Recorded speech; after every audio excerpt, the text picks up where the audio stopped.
प्रधानमंत्री हो, गृह मंत्री हो, मुख्यमंत्री हो या भाजपा के जो कट्टर आरएसएस वाली विचारधारा के लोग हैं, उनके घर पर या उनके ऑफिस में बाबा साहब की तस्वीर कभी सामने नहीं मिलेगी जिस प्रकार से आरएसएस के नेता और भाजपा के नेताओं की तस्वीरें मिल जाएंगी।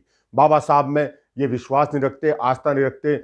उत्तर प्रदेश के मुख्यमंत्री को अगर कभी देख लें तो उनके जो पीछे जो तस्वीर है बाबा साहब की कभी नहीं दिखाई देगी।